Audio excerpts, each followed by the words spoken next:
inspiring you to set the marketplace ablaze in partnership with an awesome and limitless God. This is the Kingdom Driven Entrepreneur Podcast, and this isn't business as usual. Here's your host and Chief Fire Igniter, Shay Bynes. Welcome back to the Kingdom Driven Entrepreneur Podcast. This is your host, Shay Bynes, and our goal here is to inspire you to operate your business completely yielded and in partnership with our awesome and limitless God. Today's guest is Jenny Pryor, founder of Living Bread Baker. I love hearing stories from business owners in the Kingdom Driven Entrepreneur community, and of course in our Igniters mentoring family, about how they shifted from grinding in their own strength to working in the power of God's grace. And that's exactly what the theme is for today's chat. And so I hope that you find some encouragement from it for your own walk with God. So listen in and enjoy. Jenny Pryor, how are you today? I'm doing great. Thanks. Well, I'm glad to have you here. We sent out an email to our entire Igniters family not too long ago and saying, hey, we want to talk to you guys on the podcast about your adventures of doing business in partnership with God. And so I'm so glad to have Igniters family with me today. So you have your business is Living Bread Baker, right? That's right. Yeah. Okay. But we're going to go back. Let's start with, because you shared that you started business with a cozy kitchen business in 2017. So talk to us just a little bit about your beginnings in business. Yeah. So for me, it even goes back further. My family has a history in business and being really successful, and saw it with my great grandpa, my grandpa, and my father, and family businesses. But I just never felt like that was me. And so like when I did a business project in high school, my friend and I were top of the class grade wise, but as far as implementation, we actually lost money on a little business project. So I just thought, business is not is not my story. That's not me. And so I just kind of carried that. I went into education first, and I just thought I just want to serve people. I was in special education, serving the hardest kids, the ones with most need. And God had other plans. I'm a very ambitious, goal-driven person. And I thought, here's my plan for where I want to get in education. I want to be, at the top at the district, maybe on the education board at the state, who knows? And all of a sudden, in the middle of that, I was in a job and I just felt this nudge of like, I was pregnant. It had been a really hard year, had some abusive students in the class, and I was pregnant. And so I'm just sitting there looking at our intent to return paper and thinking, I don't want to be here next year. And I'm having a baby. I never thought about what it would be like to be a mom. I've always thought about having a job. I know I wanted kids, but I just felt like there was no peace about it. But I thought, well, I don't know what next step to take. So I just said, yes, intend to return. Well, I turn it in, and later that week I get an email saying, the principal wants to meet with me. And I'm thinking, this is so weird. And they won't tell me what this meeting is about. All my evaluations have been like stellar, excellent. We want you to train other teachers, all this. I go in, and basically they tell me they're not renewing my contract. Wow. And so that was a shocker. Shocker. So I'm pregnant. We were just getting our first house, and my husband was leaving his job, going into a new business because he's a business owner as well. And so we're just, that kind of was the beginning of like having radical trust in God and just like being open to what he was going to do. Yeah. So fast forward to when I had my son, and I wasn't working at the time, and I just was open to I'm here to be a mom. But soon after, there was a business for my mom's group. They're like, oh, hey, we're having this selling night where you can sell your things. I don't know what those things are called, but like a direct sales thing. Yeah, it was like a little expo, like a mom's, like if you sell products or if you make blankets or if you want to sell things, crafts for Christmas, like signs and all that. And we were, my husband and I like to cook a lot. So, and I always loved cooking. So I made these spice mixes. I thought, well, what if I sold them? And I thought, oh, and I can make, and again, I'm very goal driven. So I have made a logo and I'm like, what should the name be? So I made it Cozy Kitchen. I'm like, okay, we're going to start selling this. And so this back in 2003, 2013, we're like having these little baggies and it wasn't super official yet. But then it just started growing. More people were interested in, hey, can I buy some spices from you? It was this Mexican seasoning, my magic mix is like an all-purpose seasoning made with like really healthy ingredients. And it kept going and going. And then I had the idea to thought, well, I should make this even bigger, got a cottage food license. And I even started I've tried doing food blogging. And at this point, you're doing all the things. You're saying, I am doing this as a business. This is not just hey, I have some really great spice mixes here. At this point, your goal-oriented, goal-driven self has not kicked in full gear. And it's like, this is going to be a whole business. Oh, absolutely. And I was looking at everything to grow this, to make this into how can I ship nationally. And it was just like, what I found in my journey is it's not always ABC. There's a lot of God interruptions, and God's knows is like, he has so much grace for me and my family that he is so gentle and so kind. And even when I don't know what to ask for, when I'm just praying for my family, sometimes the answer is he's going to put a wall in front of my goal driven self, right? Because for me to hit, because that's what I keep saying is I'll see my relationships, friction in my relationships when I'm pushing too hard, when I'm grinding too hard. And that's what started to happen was that, my profit margin was so tiny. I was, staying up super late, trying to make spices. I was trying to do the food blogging thing, taking these pictures, and my family would be waiting for dinner. And he'd be like, quick, I got to take a picture with my camera. And it was like, this is not where we're supposed to be.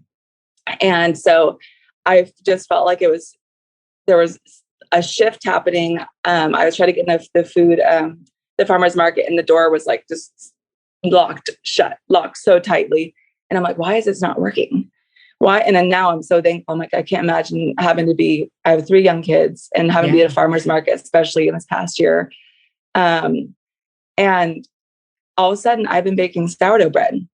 And during this time people were asking about sourdough bread, and I was sharing it with people. I would, give it to neighbors. I'd bring it to my mom's group, my Bible study.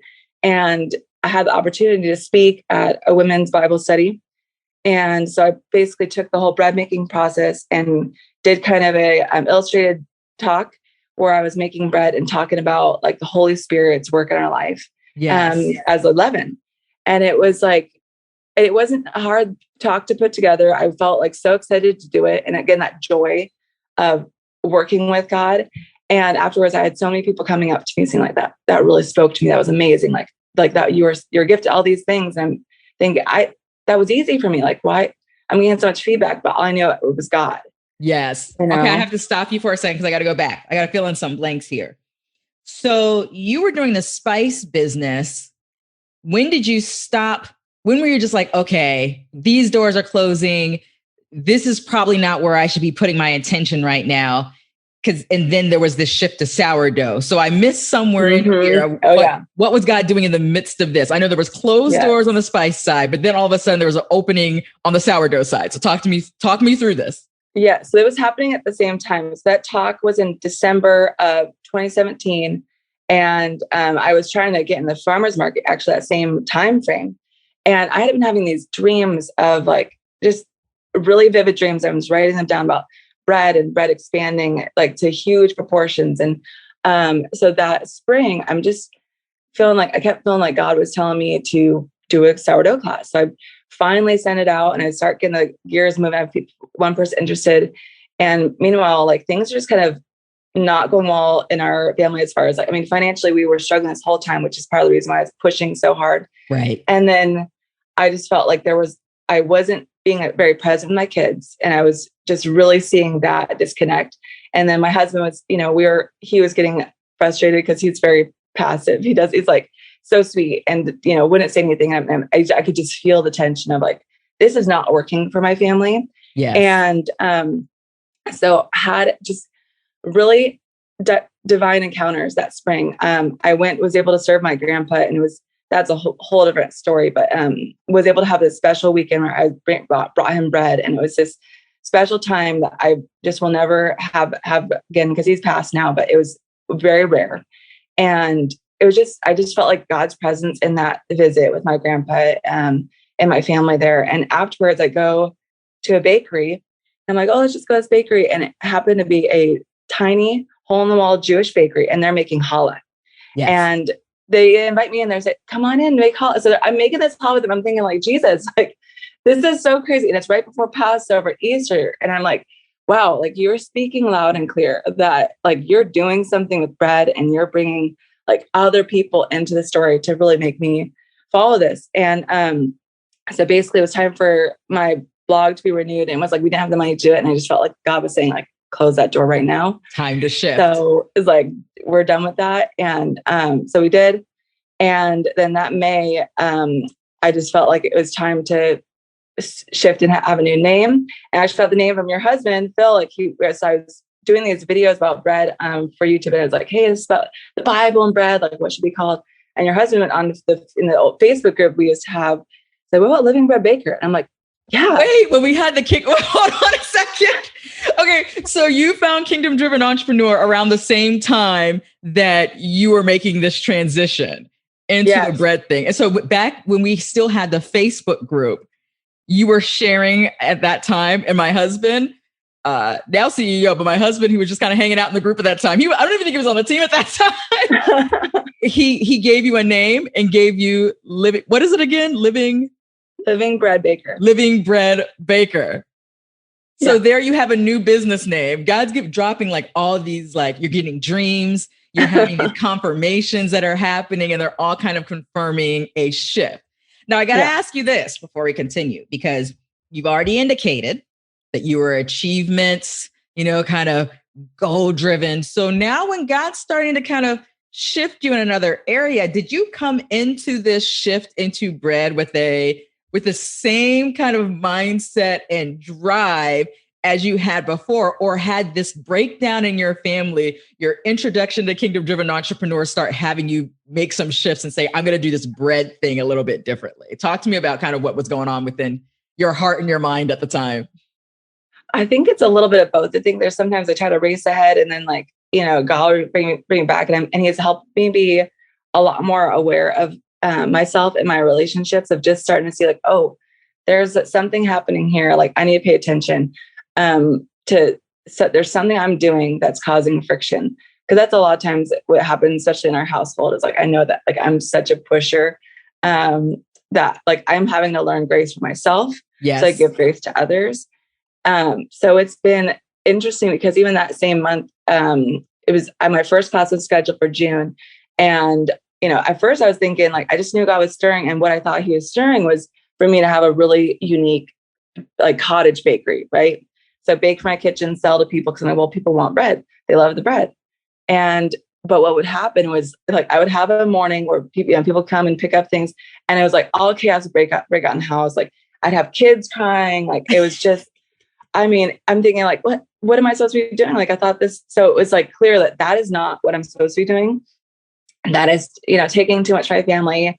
It was, you could just feel it in the dynamic of like, this is not right. It was too much tension. And it was too much grind. It was so much work for just a little bit of profit. I'm thinking, this isn't right. This feels like the same old thing that I was doing before. Yes. And so I had my first class, and I love teaching. Obviously, that was my background, was special education, of teaching people in unique ways they can learn and get information. And so I had my first class. I left it, and I was just like, I was so in awe of the night, and just was like praying on the way home, just like, thank you, God, like for that time. Like, it's so amazing. I was so full of adrenaline and was just sheer joy. Just like, this is what I was made for. I'm made to teach people and have these interactions. And, it was beautiful. And that same week, I actually saw a sourdough teacher. She's in England, and she has a sourdough school, and she's amazing, but she knows so much. And she was having this special, I guess a contest, but basically enter. She's going to pick 10 people to learn from her for free, and who are helping in the community with sourdough in some way. And at that time I was volunteering with a group for foster teen girls And my plan was to do cooking and baking with them. So I thought, well, perfect. And it was seriously that same week. And she's like, the deadline is, it was basically in our time tomorrow. And so I thought, I was so excited and full of like just crazy hope and excitement that I was like, I'm going to apply for it. Why not? And so I applied for it. And then I find out the next day that I got it. And then the question becomes like, how do I get to England? Because we're not, but over the course of the summer is like just all the pieces fell together. So my husband and I got to go on this trip to England.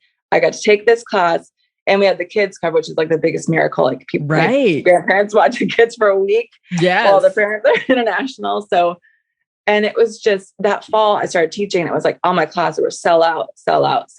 I had another just amazing connection where a woman came to class and she's like, hey, I have a kitchen. I teach healthy cooking for people. I'm a nutrition therapy practitioner. Would you be willing to teach with me and like teach my class?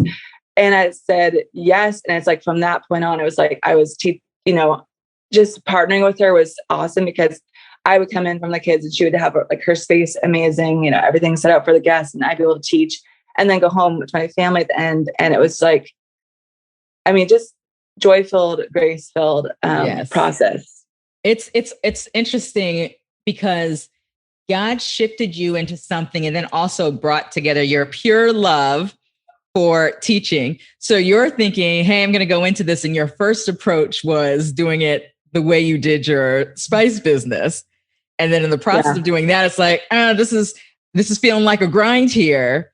Yep. And then making that shift that pulls together your first love of teaching, something that you just absolutely love and gifted to do, and pulling that in where God was leading you with the bread and putting those things together. Okay, so now I love that. So talk to me about what it's looking like for you to, you start making this shift and saying, okay, I'm going to be a kingdom-driven entrepreneur. I'm not going to grind out business anymore. I'm going to do this with God. So talk to me about even now in your day-to-day, how you are like, where is God really stretching you? Because you still kind of have that, how are you kind of dealing with the tension of the drive so that it's like a holy drive that's like at the pace of God's grace? And how are you working now with him? What does it look like for you? Because over the past few years, it's like he's been so faithful and just the doors he's opened. Like I look back and I think I can't even believe where we've gone together. I was able to write 2 books in this time, and what I'm finding now though is there's a few things he's been teaching me just in the past few months. One is that this isn't a sprint, so sometimes I look to my side and I see people just so able to do so much more. And I have to remind myself, like, I'm not in a sprint. Like, this is the long game. And like, there's time for some of those things way in the future. I don't need to be doing all the things right now. Another thing is that I so much will try to get in the performance. And if I'm not, especially when you're raising young kids, it's a really hard part of motherhood where a lot of times you feel defeated and there's not a lot of like feedback, like with your kids, like, my toddler's not like, hey, thanks so much for making that lunch on the floor. Right. It's like, so I've had to be more like, I feel like God's been kind of teaching me, like sometimes I'll try to go into my business box and it's like, that's not the time and place for it, because I'm like, well, I want to feel like I'm doing something helpful and beneficial to someone. And so there's been a lot of partnering with him of like making sure I have good boundaries around my time. That's been a huge thing of like being extremely protective around my time. Because that's also a profitability thing, because if I'm spending 20 hours doing what could be done in 3 hours, well, the income doesn't necessarily change. So then I'm earning less money and being more tired. So there's been a lot of that, of just like having boundaries and having God remind me, like, part of the great adventure is like, and he's a God of, the life abundantly more, right? Yes. And that's all life, not just business life. It's all life. And so that's a third thing of like, when I think about who I want to be at the end of my life and throughout the course of my time here on earth, what I want is not just, don't want like a bunch of books or a huge business. What I want is for my husband, my kids, and my friends and family to know that I was a person who loved well, who would connect with them, was present, and just was one full of joy. And so if I'm grinding all the time and not having boundaries on my time, that's not abundant life, because my abundant life is when I'm doing all those things with the people who are most important. So that has been just so huge, because also like God's spoken to me through that of like, I think you've said it, like how having that revelation of his love. Yes. And so every morning, one of the things I've been praying lately, after I heard an amazing talk about it, was like just praying, reveal your great love to me, like reveal your great love to me. And he has been so faithful, and just his gentleness of like, not like I'm your CEO and go do this. And he's not some taskmaster. Sometimes I give the analogy of the baker, like, oh, God's head baker, I'm the dough. Well, lately he's been showing me like, no, I'm like, you're my co-baker. I'm in there with you. Like we're side by side in this doing beautiful this picture together. that we are co-baking. And but like that grace, sometimes I think about, kingdom driven entrepreneur, and I will be in that box, and then realizing, no, it's so much bigger. It's abundant. And he is that person. He's that, like, God is, I mean, how can you just say him as a person, but God is not just being your CEO, but like he is when I'm parenting and having a hard time, he wants to co-parent with me. That's it. When I'm in my marriage and it's like, I don't know what to do, and I'm stuck and not being forgiving, he wants to come in and teach me. He's the gentle teacher. Yes. So I love that. I mean, that's the thing when we're talking about the kingdom of God. It has application in every single area of our lives. And I think it's cool too, because sometimes wherever space, sometimes we kind of compartmentalize the spaces in terms of how we embrace that co-laboring and that partnership with God. But I think once we start embracing what that looks like in one area, and then you start to see how it can work in other areas, one of the other igniters, she calls it Grace 360, where you just start to see this like, wow, that they can, in any, I want to identify what area am I not operating in that way? Because I know that I'm missing out on God's best over here too. And it just has such a broad, wide, deep implication in our lives. And so I love that you're experiencing that, and you're looking at that from a broader lens of not just as a business owner, but as a mom and as a wife, as a friend, all of those things. And so that's super good. Now, let me ask you this. Well, first of all, actually, I want to talk to you a little bit about your faith background. So what has that journey looked like? I know for some people, they kind of grew up with this great personal relationship with Jesus. And then, when they start doing this kingdom driven entrepreneur thing, it's just kind of like a natural extension from kind of where they are. And then other people like me, it's like he was my Lord and Savior, but I really grew in relationship with him in rapid fashion in the context of accepting that invitation to co-labor with him in business. So what's been your experience? Well, yeah, I grew up in the church.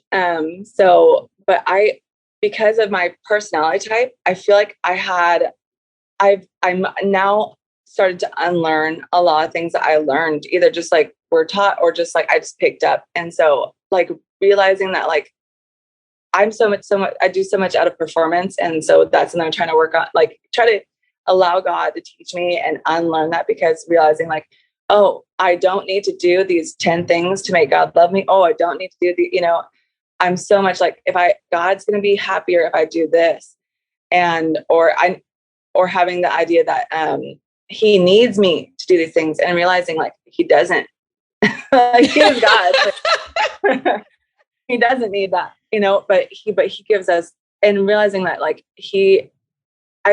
my picture of God and who he is has changed so much more the closer I've gotten to him. And this has been such opportunity to grow closer to him, of like having that intimacy where, like, I think one of the things he said to me towards the beginning of this was like, I want to talk to you as a friend, like not as a child. I want to talk to you as a friend.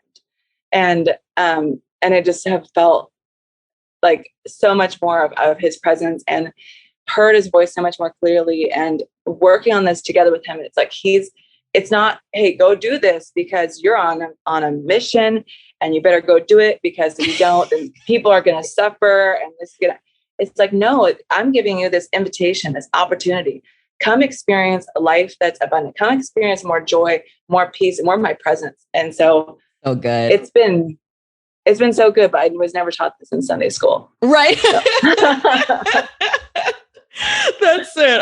I can relate to a lot of that. It's just such the goodness of God to meet us right where we are and to engage with us in the area of identity that he wants us to have greater revelation of and to grow into with him. And so that focus with you was in on like, no, let me talk to you like friend, like you are a friend of God. Let me talk to you that way and engage with you in business that way. I love, love, love it.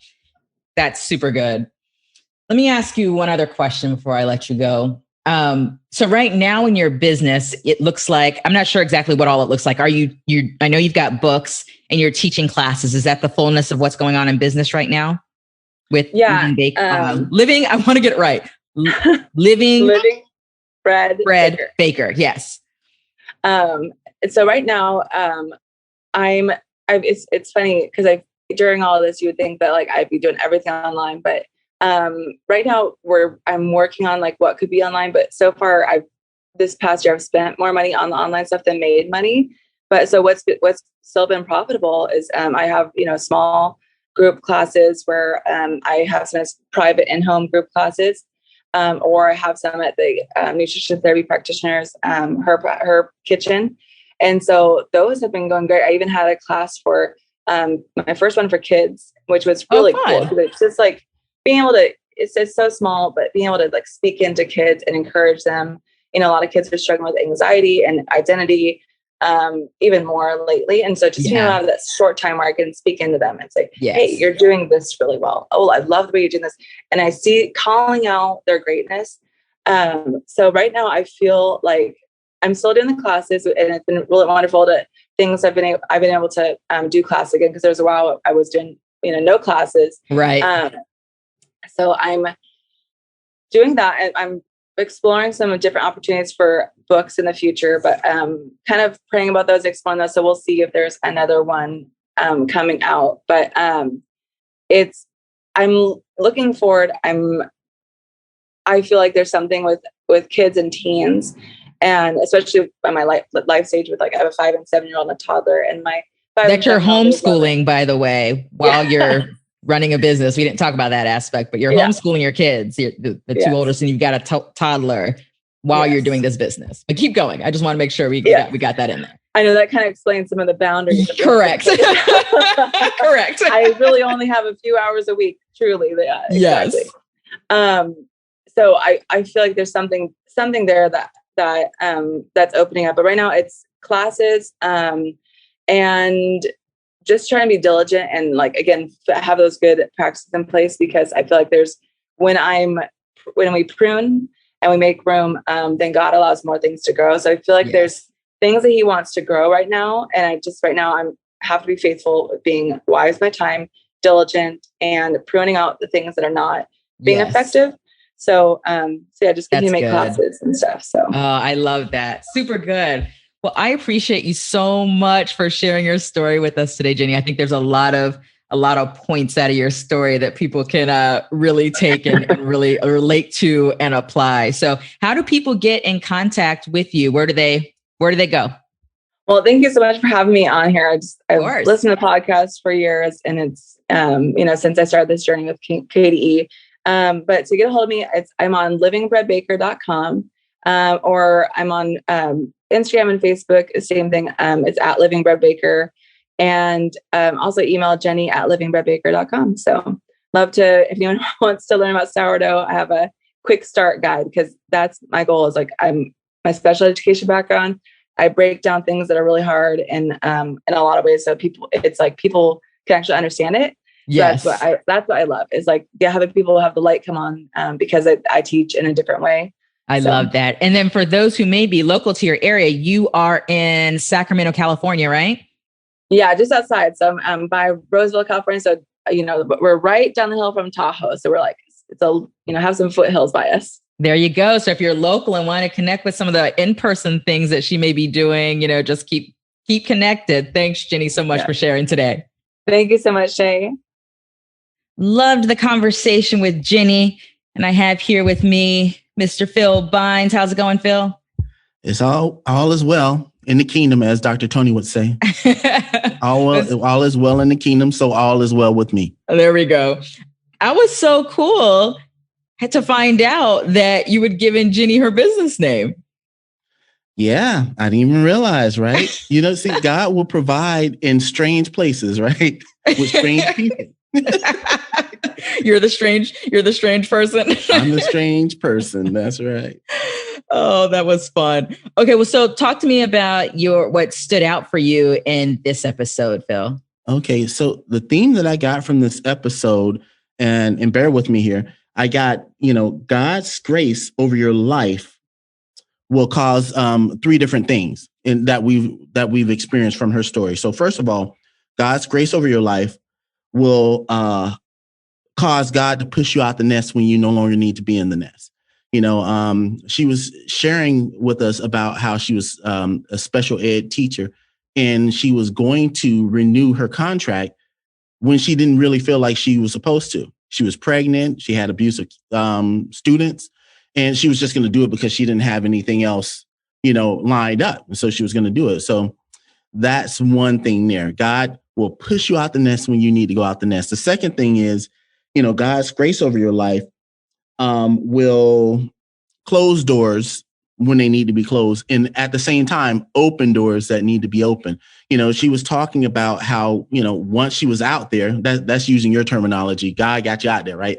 Once she was out there, then she just started doing the things. Oh, well, I have this spice making business and people love it. Let me start to do that. And she kept pushing with that. Like, she got out of grace, right? She kept going, and it was causing issues with her family. She even mentioned the issue with her husband. That's very, he's docile. He doesn't say too much, but she could tell, things were happening. So God had to shut the door to protect that marriage and to protect her sanity and her kids, and all the things, right? Because he will shut things down. His grace over our life will keep us from going too far.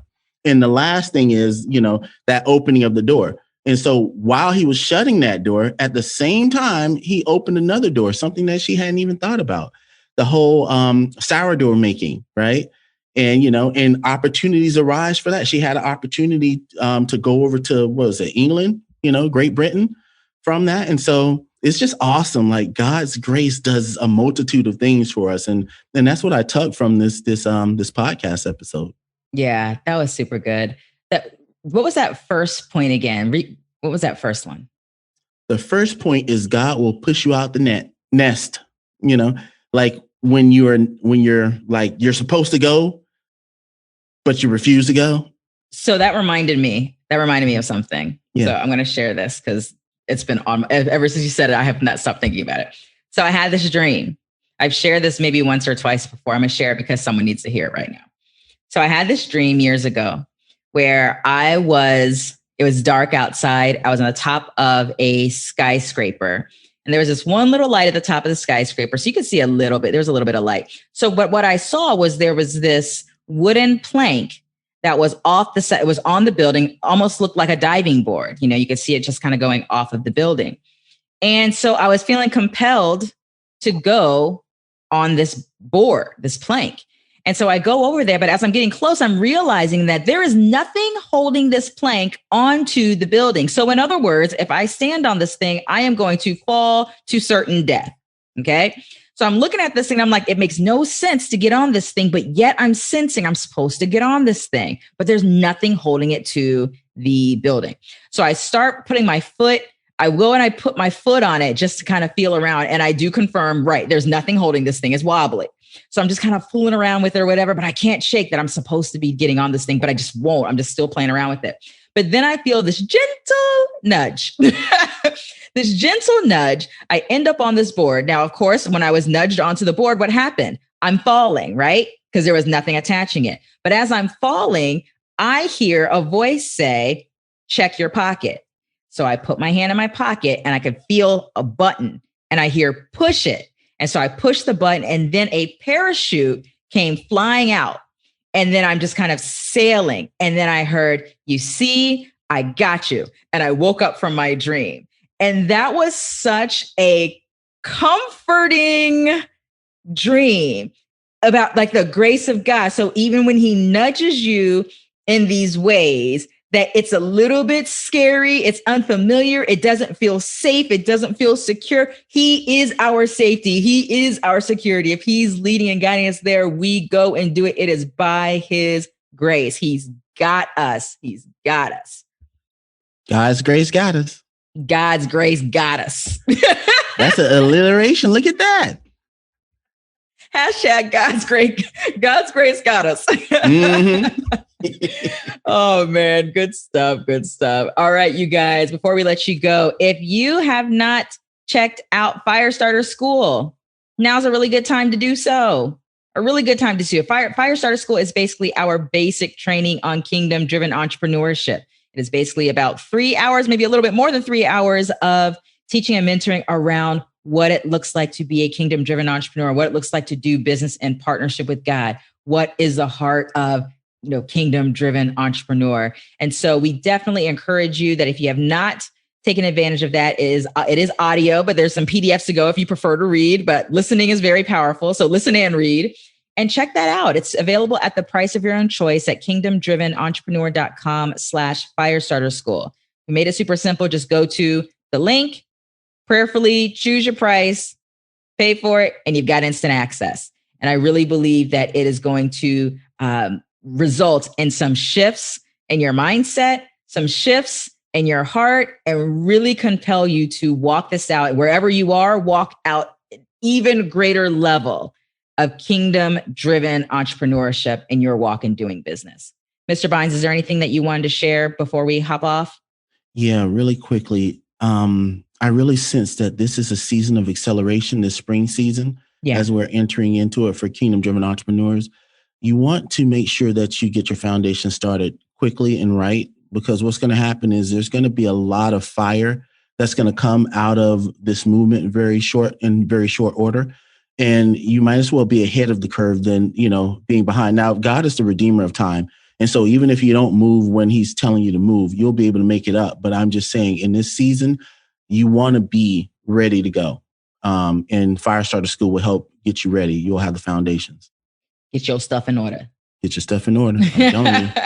There's some marching orders that's coming down the pipe, and there's, God's getting ready to do some things. I just sense it. And so that's it. That's all I got to say. All right. kingdomdrivenentrepreneur.com/Firestarter School. You guys, we will talk to you more next week on the next episode of the Kingdom Driven Entrepreneur Podcast. Take care and God bless.